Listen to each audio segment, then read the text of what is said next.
my good people. I'm having, you see, as always, I'm driving again. So, and I don't know if it's that I tend to get my heaviest thoughts. I don't know.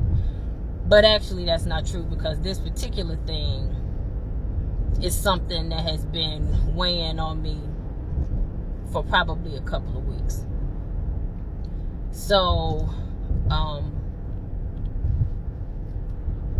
don't know. A minute ago, I just saw a video that my husband shared with me. Older gentleman literally crying because black people are killing themselves. We are destroying our own, not just culture, our existence. And earlier today, I saw a video with a young gentleman. I'm gonna assume it's a man. Young man. I'm not sure. The person had on a hoodie. He was in Popeyes. And some white guy was hollering in his face, and he looked young though. The white guy had to be in his 50s, 60s. But the young person, you could tell, and they were not real tall, so you know they couldn't have been more than a teenager. It looked like they couldn't have been more than about 16, something like, maybe a little bit older than that. And he was calling him all kinds of niggas and, jumping at him and different stuff. Now, mind you, the Popeyes was filled with, it had to be 30, 40 people in there. And this man is just over and over attacking this young man verbally and different stuff. Not a person in that place moved. They didn't say nothing. No. Somebody did say something. You better not do that. I can't be. And they wasn't saying it loud. They were saying it to themselves as they were recording the video. So then I go and I see my people doing incredible, amazing things. I got to watch the Will Smith's video, some of the video he did when they had the opening for Tyler Perry Studios. So, rounding it all out, here's my point. I consistently suffer from a crisis. There will be days where all I want to do is figure out ways to save my people, to help my people, to come to bat for my people, to unify my people, and to love on my people. And just as quick as that day happens, in that same day, there will be something I will see or hear that will make me completely understand why people don't want us anywhere near them. They don't want to know nothing about us. Why they think of us in the ways that they do, that sometimes we are savages, and we are brutal, and we are evil, and we are destructive, and we are non-caring. So, I come from a family of people who, everything we about, we are a family of superheroes. Everything we're about is how can we help? How can we save? How can we support? Whatever it is. And in my lifetime, my mother has started everything from voting organizations, social organizations, social activism type things. I mean, just everything. She has been involved in politics since I could breathe. And she has ensured that I was involved as well. So as I say, I come from a family of people that to be among us is to be a part of us, is to be helpful to us, to pour into us something positive, to build us.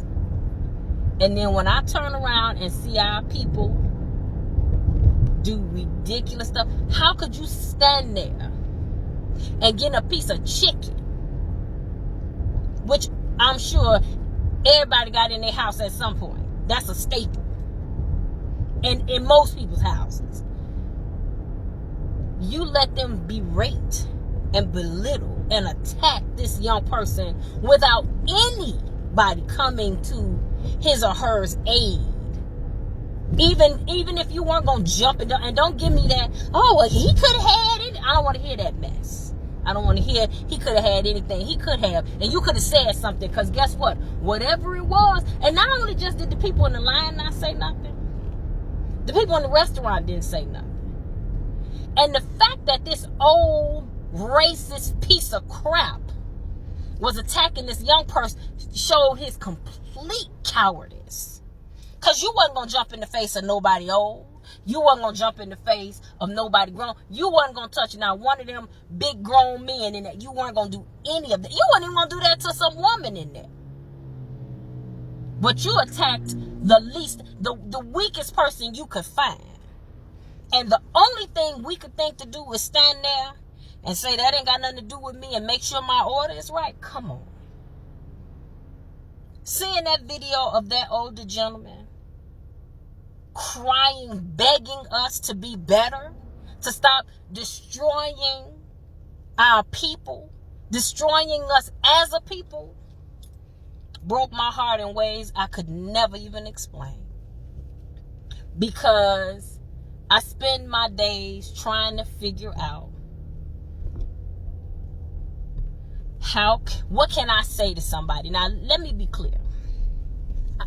I ain't gonna lie to you, for your own you. And anybody who knows me knows that about me. I'm not gonna go march. I'm not. Don't ask me, I'm not gonna march. And I'm not gonna march because of my belief in what that is. To me, I don't, it probably is a point, and forgive me, but I don't get the point. I don't.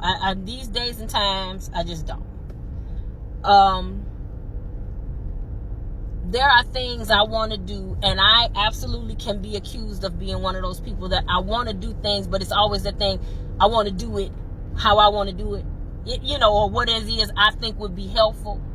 Because I've had a friend, and I will acknowledge, I had a friend who asked me, come volunteer for me. And it's something about the whole, let's go feed the homeless for a day. It's not that I don't think that's helpful or that that's not a beautiful sentiment. Don't get me wrong. I think that's awesome. I just feel like I feel fake if I go do this for one day knowing I'm just going to turn around and go home. And that more needs to be done. So, that's something I have to work on within me, and I get that. But in all of this, I guess the biggest thing for me is having to go through a day where on one hand, I love my people, on another hand, I don't want to be within 5 feet of my people. And I'm just curious, how do you do it?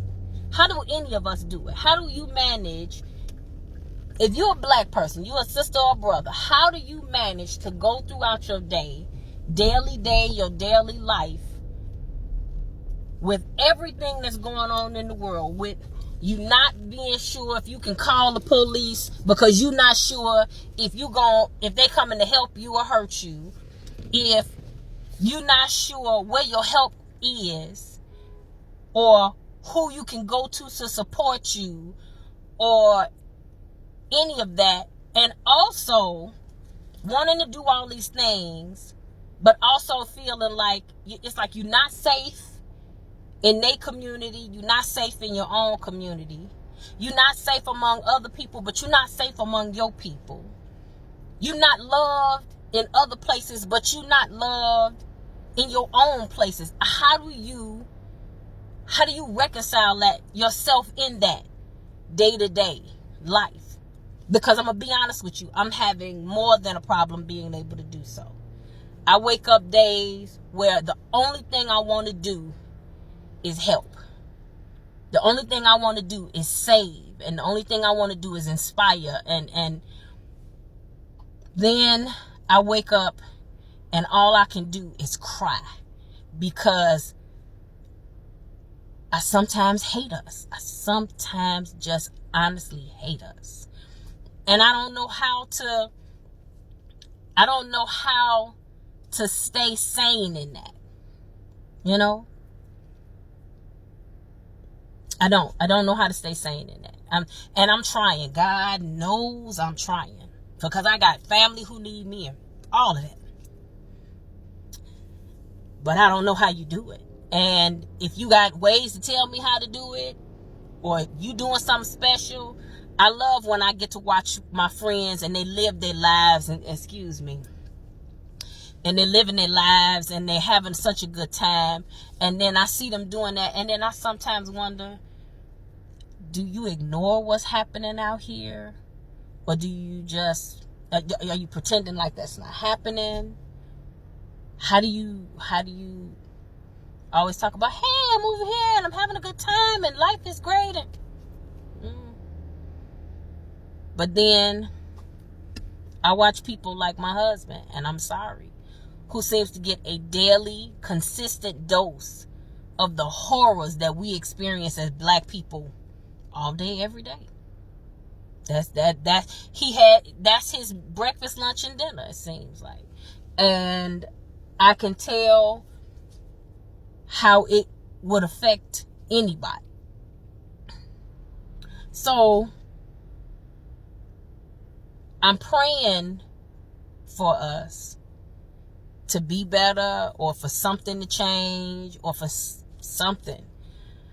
But nowadays, I have to be honest with you, I don't even know what I'm praying for anymore. I don't. I just don't. So